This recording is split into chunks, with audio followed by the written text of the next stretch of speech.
So I don't know whether it's just a coincidence, but in fact, I think we're meeting now this series on Mondays because of something else that was happening on Tuesday. So it is a coincidence, our topic today. We will focus on a relationship that our sages deemed to be equal in importance to our relationship with God. Chazal, our sages describe kibud av va'em, respect and honor for parents, as a bridge between earthly and heavenly relationships. I repeat, a bridge between earthly and heavenly relationships. Nothing less. That's quite a responsibility. And the child's responsibility? Professor of English literature at Bar Ilan, a Susan Handelman in Ola for a while, calls on each and every child, and I quote her, "Every child should know that I am who I am because others enter into my I-ness. I am not my own source. Life is received. Life is a gift to me." So why is it that we are commanded to honor and revere our parents rather than love, ve'ahavta? We know that there are other places in the Torah that we are told to love. Twice in Vayikra, ve'ahavta l'reacha kamocha, love your fellow as you love yourself. You shall love the stranger. And in Dvarim, we're all familiar, ve'ahavta et Adonai Elohecha. You shall love the Lord your God. So why not say ve'ahavta, love your parents? Anyone? Again, please follow what Sigal said. Don't be shy, just make yourself seen. Why revere, honor, and not love a parent?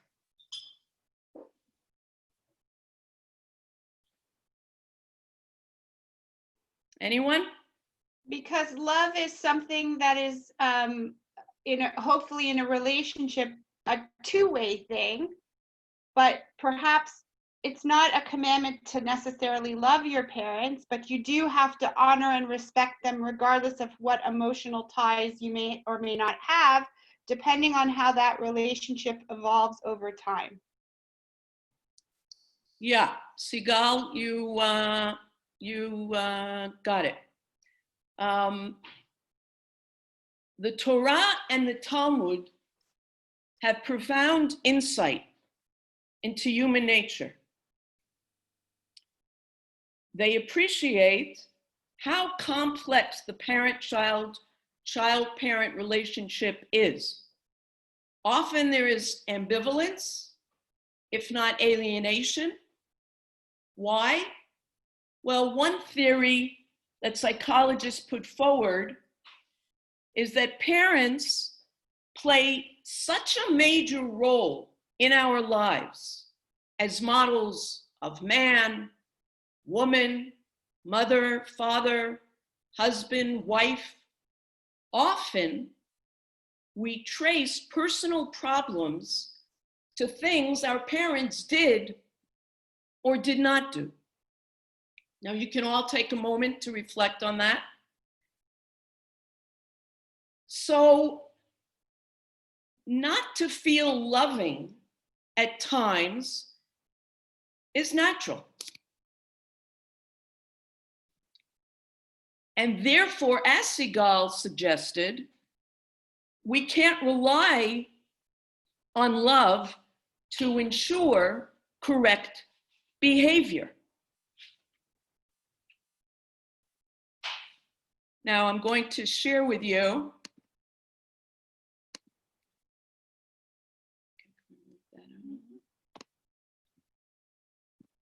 and I'm going to begin with a text. Everybody seeing it? Put your thumb up. Okay. So the Yalkut Shimoni, an early 13th century Aggadic compilation of biblical texts. We're not absolutely sure who the author was, but it's widely studied. The text we're going to look at first glance, you might think that I've forgotten which week we're doing and that it's appropriate for next week where we talk about husband and wife. But I'm asking you to trust me. So let's read it. A story is told about the son of Rabbi Akiva who got married. What did he do? When he brought his bride home, he stayed up all night reading the Torah portion. He said to his wife, his bride, hold a candle and illuminate my page. She held a candle and stood before him. She illuminated his page until morning came. And these aren't euphemisms, literally. In the morning, Rabbi Akiva approached his son. He said to him, found or find? He said to him, found. Now, I have to explain, in Israel, a long time ago, when a man married a woman, everyone would ask him, found or find? And the Chatan would respond with one of two words, both taken from the Tanakh. If he said find, he was quoting from Kohelet, Ecclesiastes, and the pasuk is, I find a bitterness worse than death in women. If he said found, that's taken from Mishlei Proverbs, and the pasuk is, one who found a woman found goodness. So we now see that Akiva's son has said to him, found. Now, is this story believable?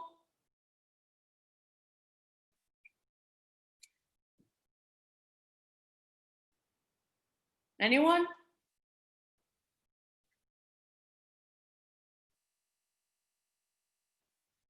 Well, nobody has the guts to say that it's not. Here we have a young man and his bride, and this is how they spend their wedding night. What do you think the Kala, the bride, is thinking, feeling? Anyone?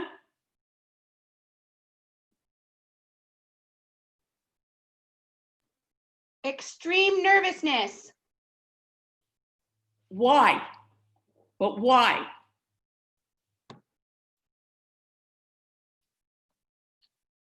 I agree, but why is she feeling the extreme nervousness if we read the text?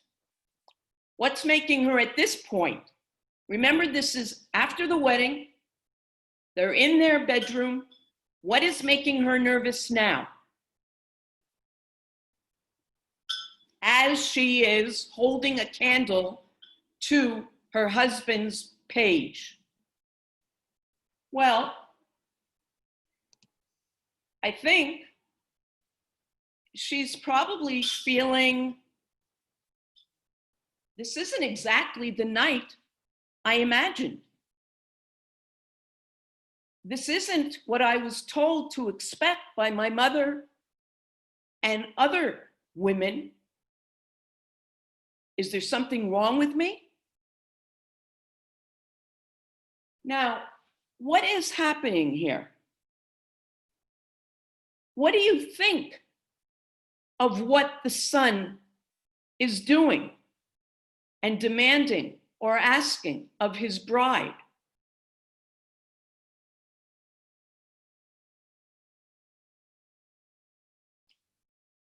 We're being very quiet today.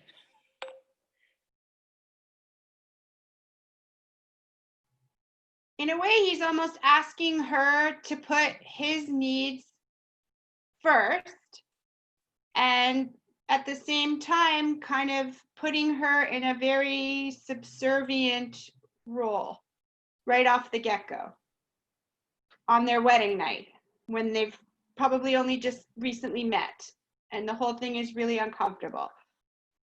Okay, does everybody agree with Sigal that he is forcing her to be subservient to him?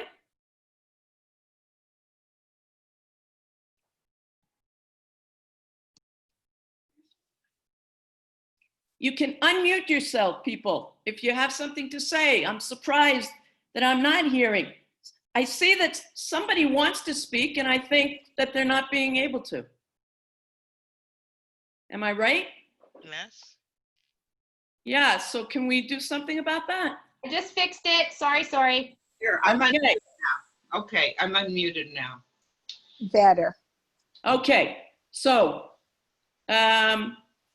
do I see Debbie wanting to say something, or No, I'll no? say. Who? I hear somebody. Okay, can I say something? Linda, go ahead. Do you think that he knows that they are both nervous and that he wants to do something? I mean, I'm making this up. Go ahead. That's what this is all about. Not just making up, but looking at it in different ways. Go ahead. Maybe just to calm them both. He wants to do something that's regular and routine, but to have her stand there looks like he's asking for obedience. Yeah, Okay. I don't read it that way at all. Okay, Marlene. Yeah, I really, especially when you go down to the end of the passage, and he Yes. said that he uses the word found, and as you explained it to us, I mean, I think what he found in her was someone who understood him and his need for study and for Torah, and was willing to go along with it and do what he had asked her to do. Can I speak? Whoever that is. Gladys. It's Gladys, Gladys. go ahead. Hi, Gladys. Okay. I'm only seeing 4 people at the moment. Yeah, go on. Well, I think this is this is not a realistic depiction of what would happen on a wedding night. I think that if he wants to find a woman who is found rather than find, I think it takes more than one night of her standing in front of him with a light for him to discover what kind of woman she is. So I find the whole thing bizarre. Okay, you're allowed to say that. It is. That's why in the beginning I asked, is this believable? Now, I think it's a test. A Of test what?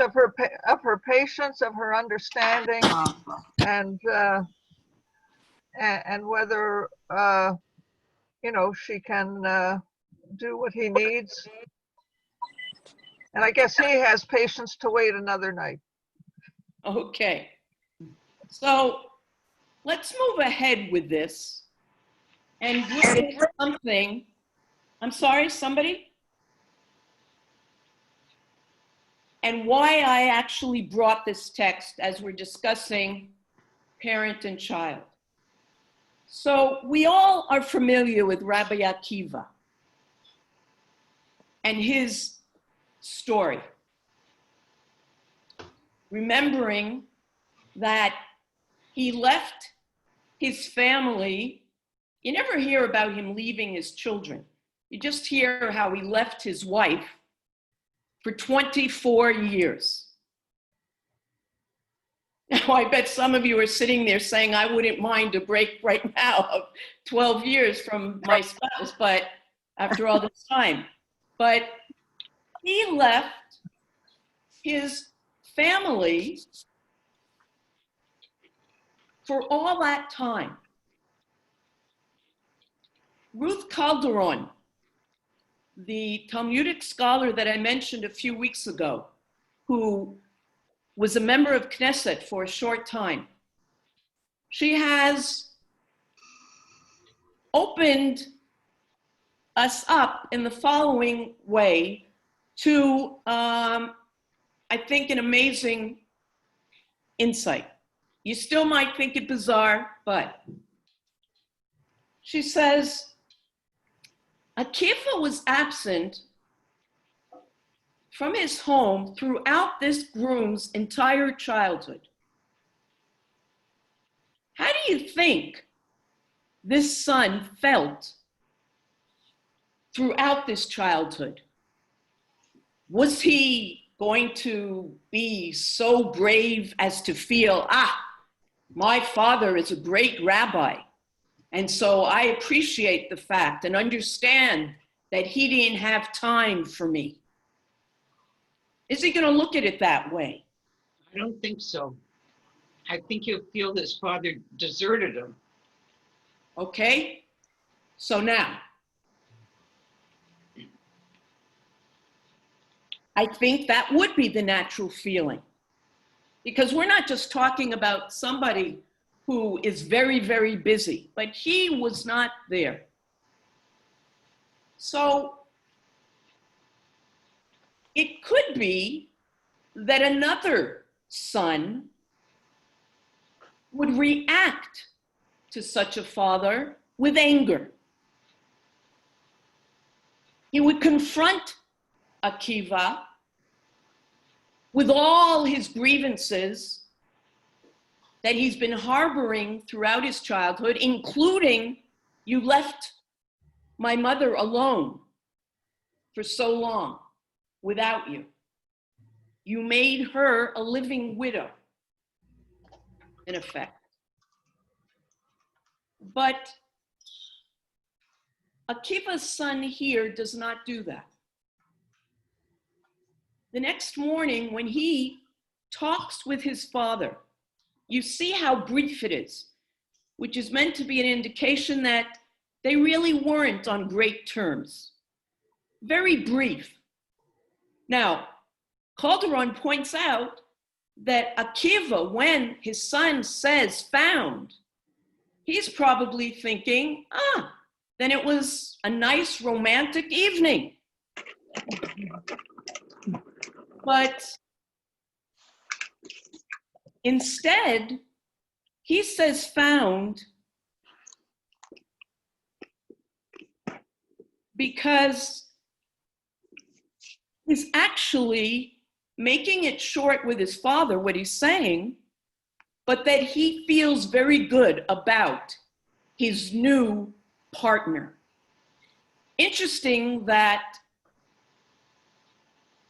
anyone who spoke thus far saw it as an act, by having her hold the candle, as an act of dominating her. But that would stand to reason, because it was known in that time women were not involved with learning Torah. What Akiva's son is doing here, she suggests, is an act, a very brave and bold act of saying, I'm going to be different from you, Dad. I am going to make my wife not just a partner with me, and I'm not going to hurry into that because, as Sigal said, they probably haven't met. But we're going to gradually move into that. And I believe that she is going to be a partner with me, not just of the family, but a learning partner. Now that is very, very bold. He's breaking with tradition. But again, how does he do that? Instead of telling him, Father, at length, you know what?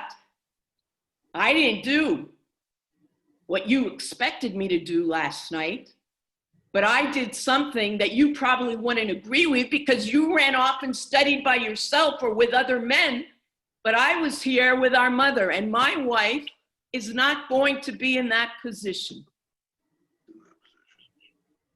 It sounds wild, but when he just says found, again,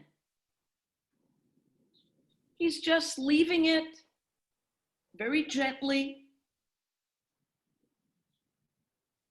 And that's where he's at. If you relied on love, perhaps Akiva's son would not have been so gentle. And then if Akiva needed something, who would have taken care of him? So what is this kavod and this morah? Let's look at our next text. What exactly is revering and what exactly is honoring? Now promise me that you're not going to call your kids after you get off from here and say, you know what, you haven't been doing A, B, and C. Or maybe you should.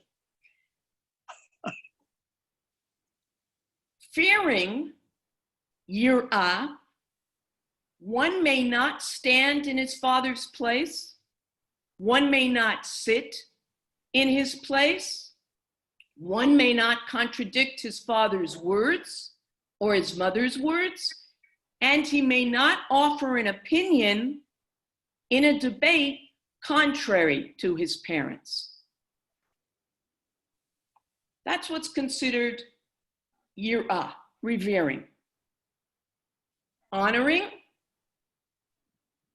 whereas the yirah keeps you at a bit of a distance, the honoring is more intimate. One must give your parent food and drink. One must dress him or her and cover and shelter him or her.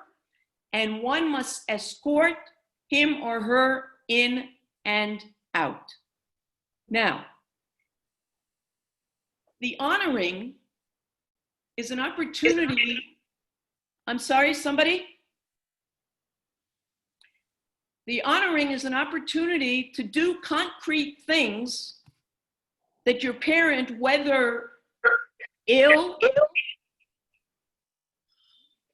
or older, that if you don't literally have to feed them, but they need you to supply the food, or they don't necessarily need you to physically dress them, but you assist financially and escort, yes, you drive the parent around.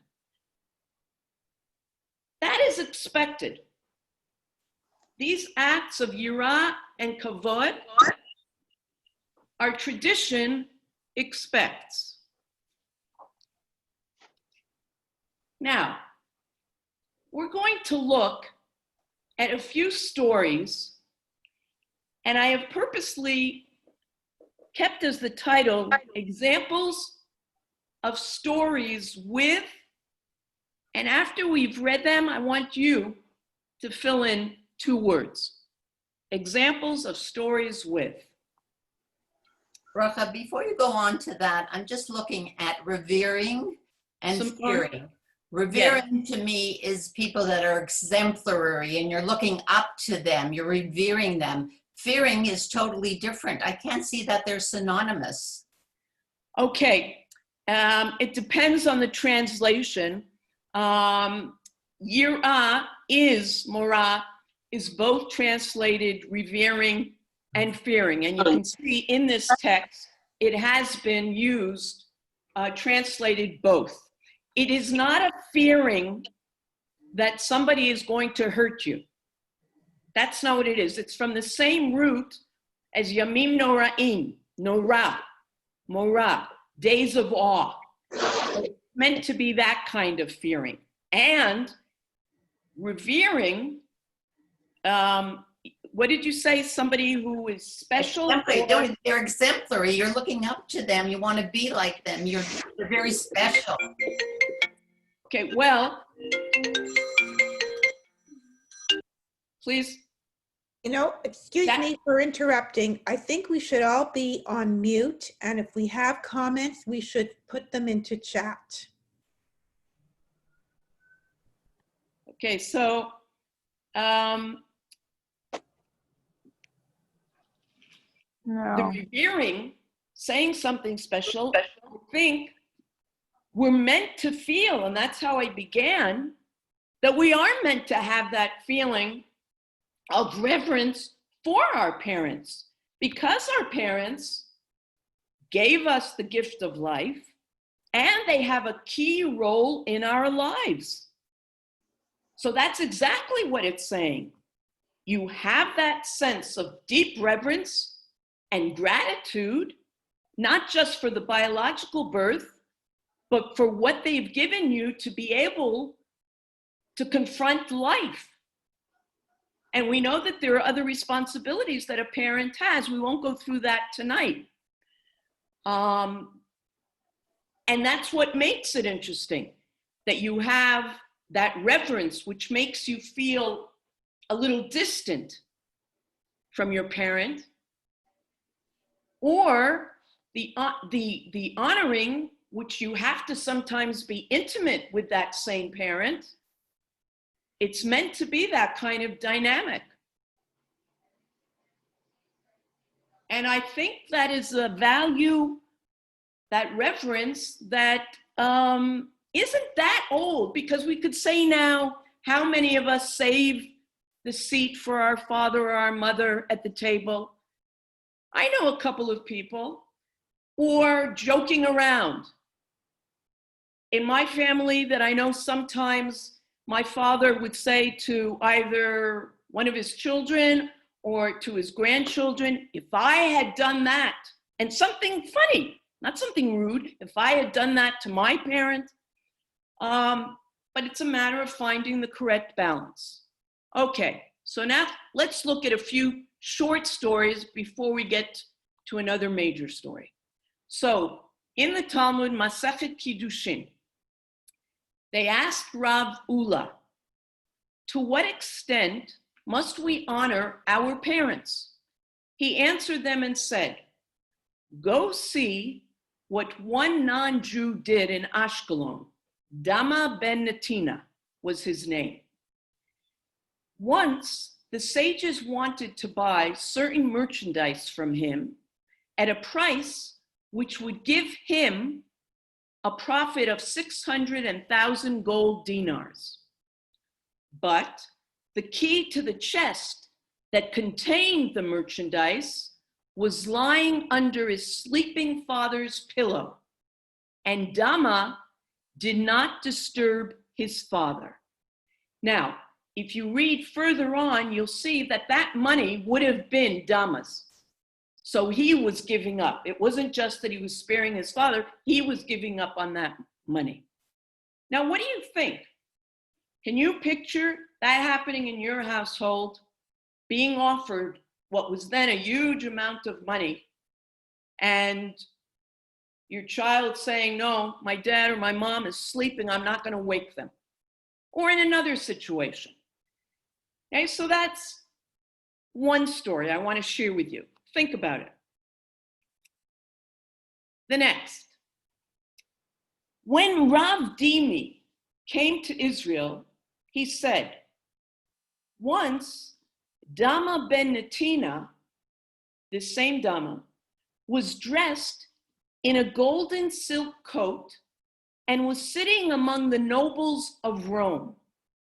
His mother came, ripped it off him, hit him on his head, spat in his face, yet he did not rebuke her. A reaction.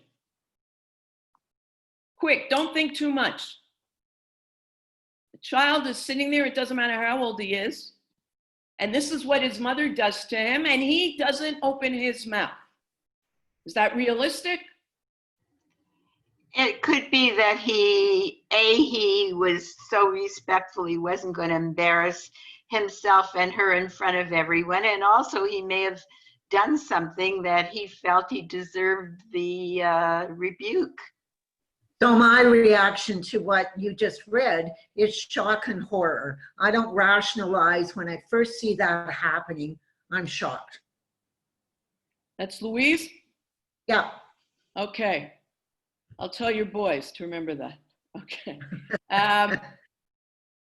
Yeah, I would imagine Helen is thinking, and she's thinking very rationally, that if a mother would do that, there must have been a reason. However, look at the facts there. He's sitting in public. He's sitting among nobles, which means that he must have had a reputation. And he must have been humiliated. Humiliated. But he doesn't answer. Okay. The next one. Rabbi Abahu said, "My son Avimi is a good example of someone who fulfilled the mitzvah of honoring parents. Avimi had 5 ordained sons, which means they were old enough to be walking. You'll see why I say that. Avimi had 5 ordained sons when his father was living. Even so, when Rabbi Abahu visited, he would knock on the door. Avimi himself would run and open the door, calling out, 'Yes, yes,' until he got to the door."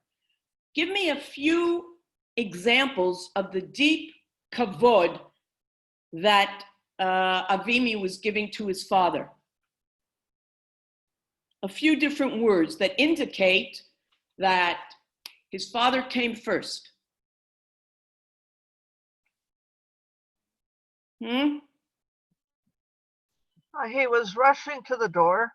So the Rushing, concept is okay? rushing, He would you know? run. And he was saying run. yes, yes. Exactly. He wanted his father to hear him saying yes, yes from the other side of the home. Okay, what else? He was honoring him completely. What do you mean, Simone, by completely? What else indicates that he himself was honoring his father? He was also teaching his sons. Yes, I honoring can't. his father. Example to his children. Absolutely. There were 5 sons, children there that could have opened that door. But he wants the mitzvah himself. But it's also, and that is interesting, that, and then the Talmud discusses this, that this isn't totally altruistic when we do certain things for our parents, but we want our children to see what the right thing is. Because there will be a time, a day, that we will hope that they will act towards us the way I'm acting toward my parent. Absolutely, absolutely. Now, the next one with these same 2 characters. One day, the grandfather, Rabbi Abahu, told Avimi, his son, he's there visiting him, "Get me water to drink." Now, whether he says please or not, irrelevant right now. When Avimi brought the water back, his father was asleep. Avimi bent over and waited for him to awake. You picture this? The father asks for the water. He goes, gets the water. By the time he comes back, his father has fallen asleep. So what would most of us do? at that point. Next to the bed. You would leave it next to the bed. All right, it's good to know, Bracha. Okay, now, he doesn't do that. Then you would come and check. He leaves, no, he stays there and waits till his father awakes so he won't have to wait a second to reach for that glass in case he's not there. The last story of this section. And remember, I'm going to want you to say what these stories are examples of. Rabbi Tarfon had a mother who he treated with such respect that whenever she wanted to climb into bed, he would bend down and she would climb on him into it. And whenever she descended from bed, she would descend on him to reach the floor.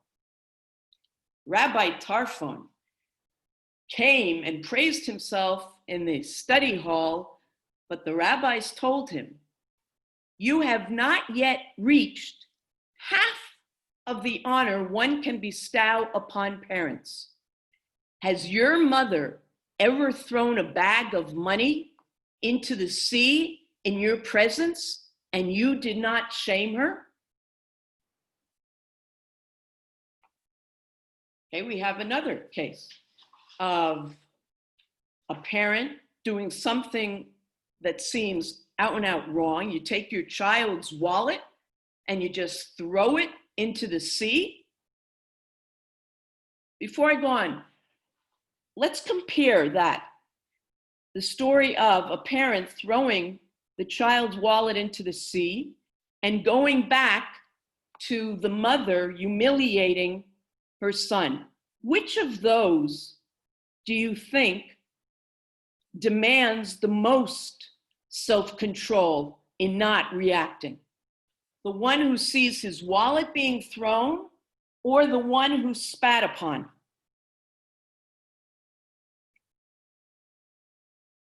Anyone? The one who's spat upon. The one who spat upon. Why? Because there you're caught in between honoring both parents, whereas the other situation, it's a monetary loss, right? Which I'm not saying is not a big deal, but money can be replaced. But in the first case, you're put in this impossible situation where you have to choose one parent over the other if you're going to react in any way. Okay, all right. Yeah, I agree. I also agree that, losing money is not good, but it's not going to be as humiliating as being spat upon in front of Roman nobles.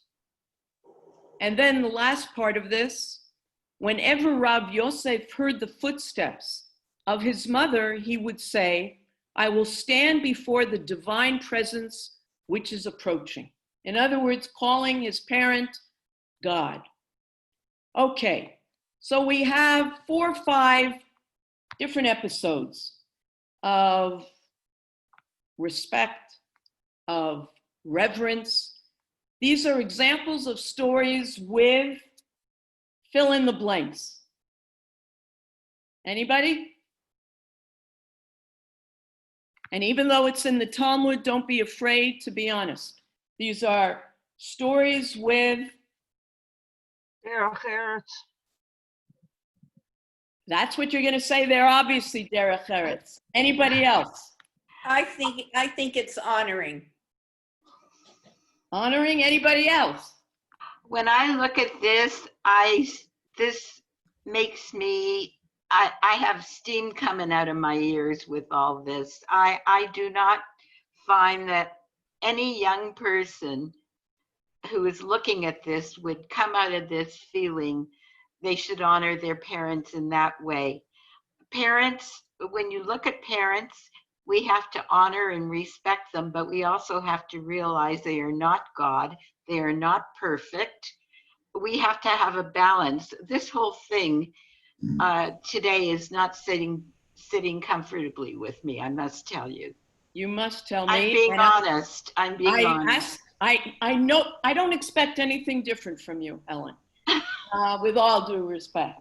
But Helen, without saying the exact words, I would fill in with these stories. Let's put aside the story of which we began with Akiva and his son.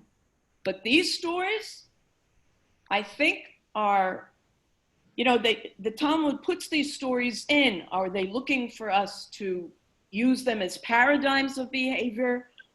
Whatever, but it's clear that these are examples of stories with unrealistic expectations. Those are the two words that I would fill in.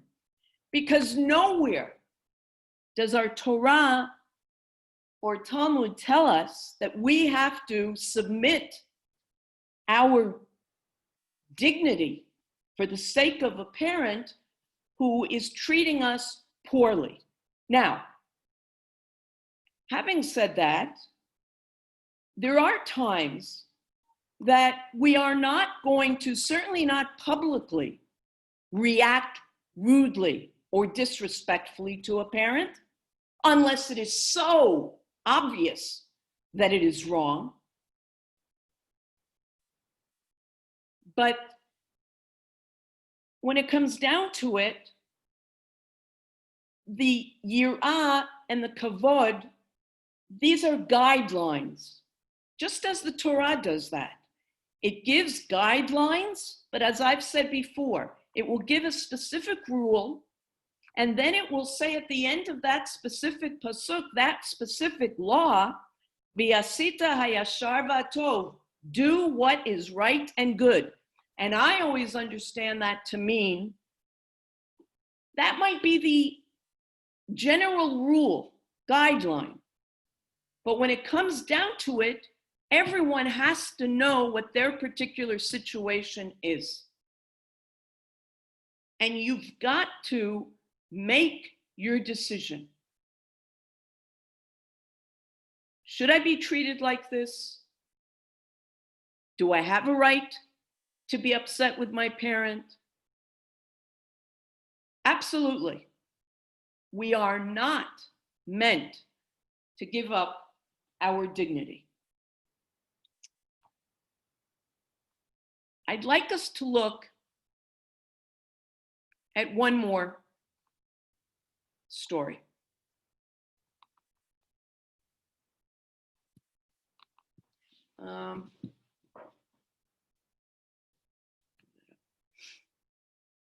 Okay, no, I don't want that. Okay. Also taken from Kiddushin. Rav Asi had an elderly mother. She said to him, I would like jewelry. He made the jewelry for her. She goes on, I would like a man to marry. He responds, we will search for you. I would like a man as handsome as you. He left her and Babylonia and went to Israel. He heard that she was coming after him. He came before Rabbi Yochanan and said to him, may one leave Eretz Yisrael to Chutz La'aretz? He said to him, it's prohibited. We won't get into that today, but you really aren't meant to leave here unless you're going to find a wife or learn Torah. It is prohibited to greet mother. What is the law? The rabbi answers, he said to him, I don't know. Rav Asi waited a little bit and came again. The same Rabbi Yochanan said to him, Asi, I see you want to go. May God bring you back in peace. Meanwhile, Rav Asi heard that his mother's coffin was arriving. And he said, had I known, I would not have left. Now, when does he leave? Going back to the beginning of this, when does he decide to leave his mother and go to Israel?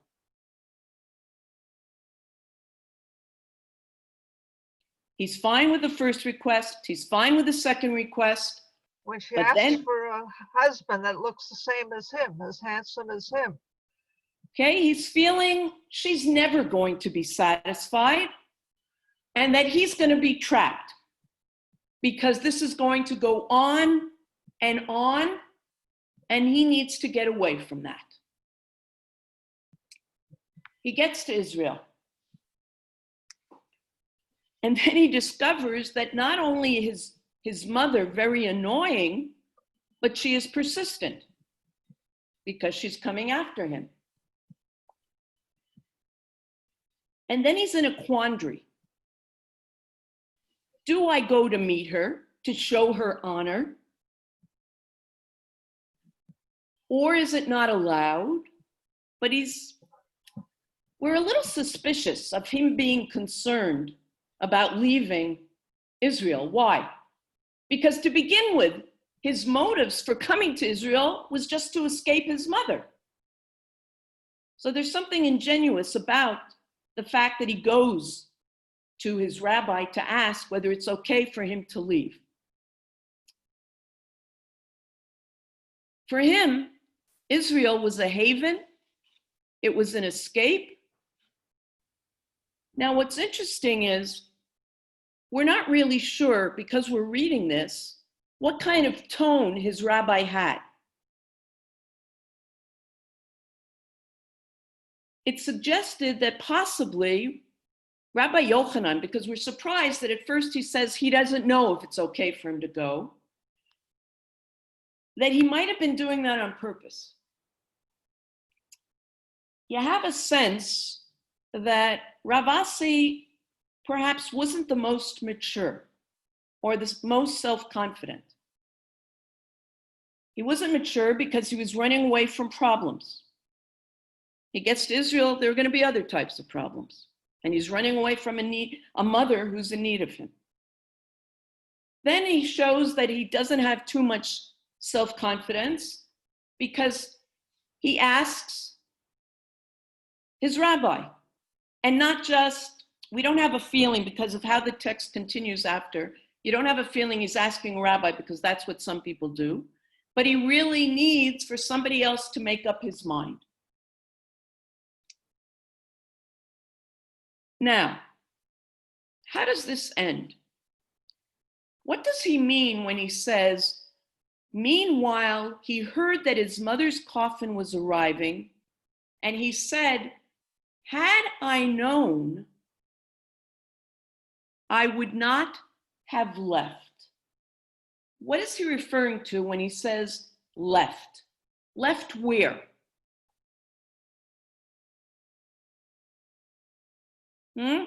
Had he known that she was going to die so quickly, he would have stayed in Babylon with her. Okay. Yeah. Yes. It's ambiguous. It could be that he wouldn't have, because we're led to believe that he actually did start on his way to meet her ship. So by getting on another ship, that it's either that if he knew that she was going to die, then there would have been no point in going to meet her, even though we know that even after a parent dies, you still show the respect. Or, as Gladys just said, that it is possible that he suddenly realizes something and that he wouldn't have left Babylonia. The crucial word is when he says, had I known. Had I known not just that she was maybe going to die, but had I known that she really loved me so much and needed me so much, which is something that I didn't understand back in Babylonia, then maybe I wouldn't have left. And that reflects something that often happens, and not just in the parent-child relationship, but not totally understanding a person's needs, a parent's needs, until it's too late. Or the parent not understanding the child's need until it's too late, because sadly, Ravasi wasn't able to meet his mother again.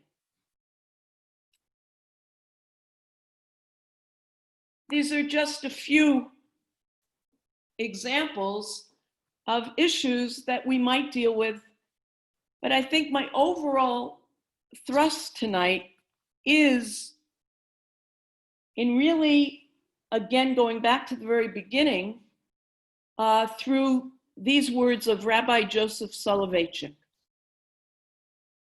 for us to realize the enormity of the responsibility of the task of parenting, and that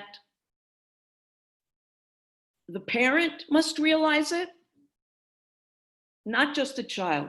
When I hear that my child is commanded to respect me and to revere me, that's got to be a message not to the child, but to the parent. And so we close with the thoughts of this great thinker, Soloveitchik. What the Torah meant with its commandment of morah, reverence, is an inner relationship of admiration, profound veneration and awe. One must revere his or her parents.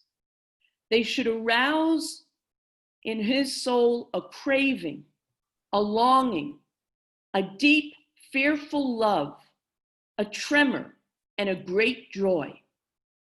These characteristics do not belong to the sphere of mundane experiences. They stem from our transcendental awareness and are exclusively within the realm of man-God confrontation. By commanding the child to fear his father and mother, the Torah introduced a new dimension into an interpersonal human relationship, namely the transcendental.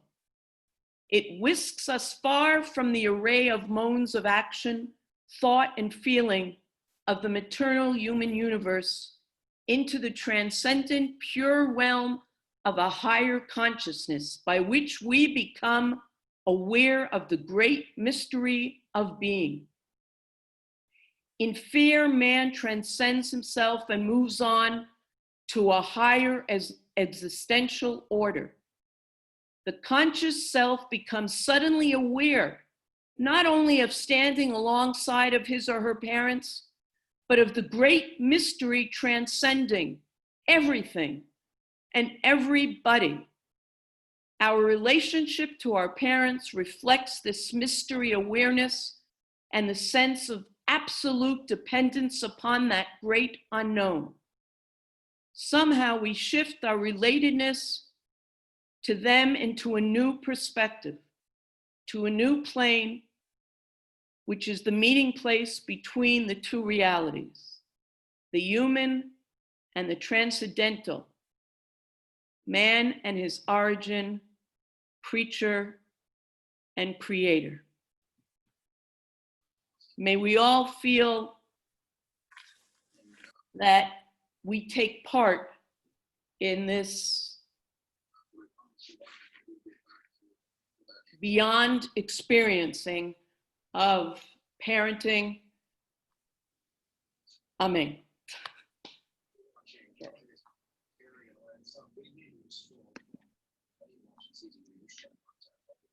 Anyone care to share any other thoughts?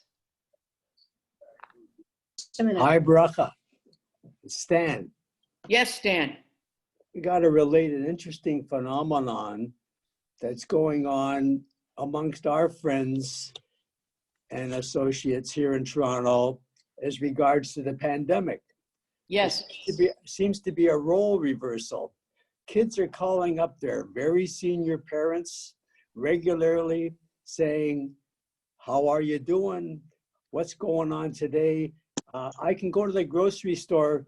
I'll pick up your stuff tomorrow, okay? I couldn't get there today, but I'll go to the butcher shop on Friday, and I'm going to go to the grocery store on Monday, and we're talking to our friends. I said, guess what? We're the children now. So I thought I'd relate that. No, it's, I said Friday night, we had over a friend of Botch's and her parents, and the mother described exactly what you're saying. She said, my son, because they just made Aliyah in December, she said, we got here and he didn't offer to do a thing as we were moving. Nothing. Now, all of a sudden with this, he's there. He's there. Yeah. Exactly. Yeah. So what does that say? Yirat Hashem. Yirat Hashem, maybe it's that unfortunately we need certain experiences to open our eyes, to make us see things differently. Mm-hmm. And that takes me back. I'm surprised nobody asked, but this Dhamma character who was so respectful, if you caught it, he was a non-Jew, a Gentile in that Talmudic text. And it suggested that sometimes the rabbis were trying to impress upon us that you look outside to see examples. Now, another thought is that it's just such a universal and a rational act, revering and honoring, and it's not just because the Torah commanded it. And we should be aware of that it's just the most natural thing that should happen because we should all have that sense of gratitude that I referred to.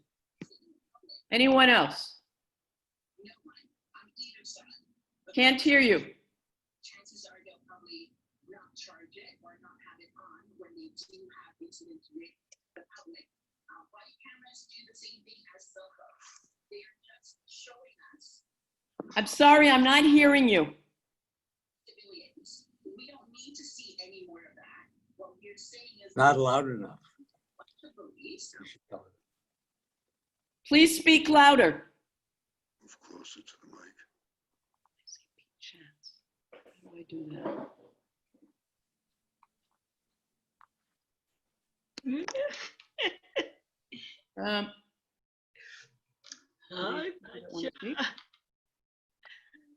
No, I'm trying to see, I see a few people wanting to send me a chat. And I'm trying to see.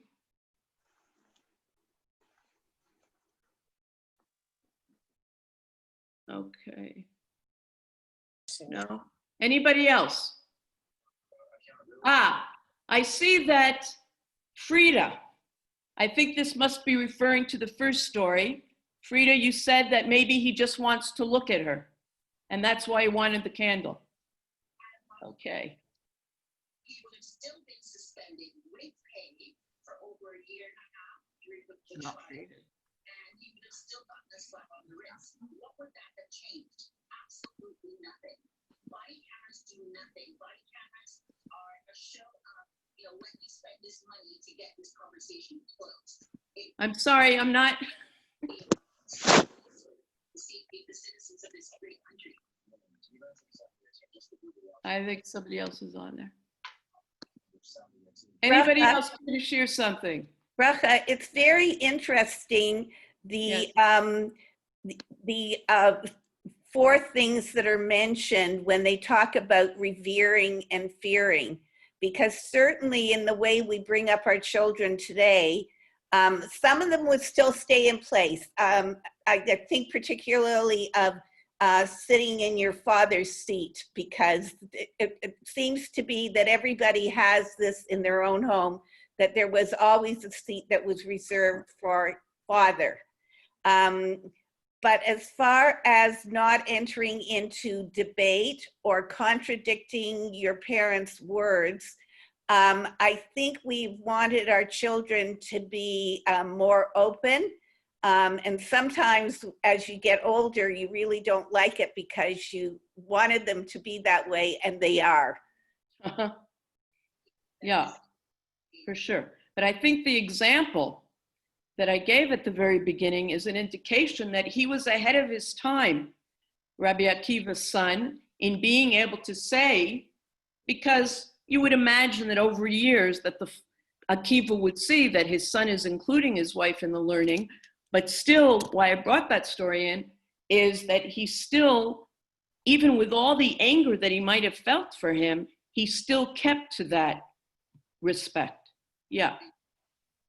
When you're investigating the death of someone, you need all the evidence. You need to talk I'm sorry.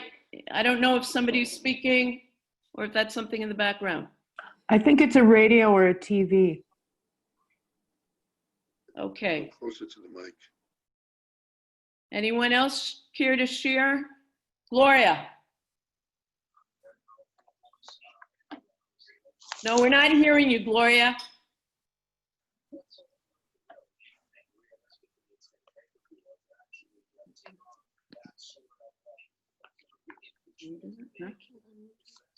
Gloria needs to be unmuted, please. Oh, she is unmuted. Okay, Gloria? Okay. Yes. Maybe just it's my soft sentimental side. I want to go back to the last story with the mothers sending her and the son. Yes. And I'm a sympathetic type of person, so I'm feeling for the mother. And I feel that she had a lot of love for this son, and maybe even more so because he was so quick to try and get the other things that she asked for. But I think that maybe she felt deep down that she did not want to have him see her suffer, watch her die. So if she sent him off on something that she knew he never would be able to fulfill, that would happen, she would die, and he would feel sad, obviously. Maybe he'd feel guilty because he left her. But from her point of view, she didn't want to watch her suffering, kind of thing. Now, okay, that's from medical point of view. That's how I felt about it. Gloria, that's a great insight. Great I like insight. it. Yeah. Okay. Thank you. Anyone else? Okay. Well, it's been wonderful. And I wish everybody well. And we'll see each other next week. Okay. Take care. Thank you, Bracha. Thank you.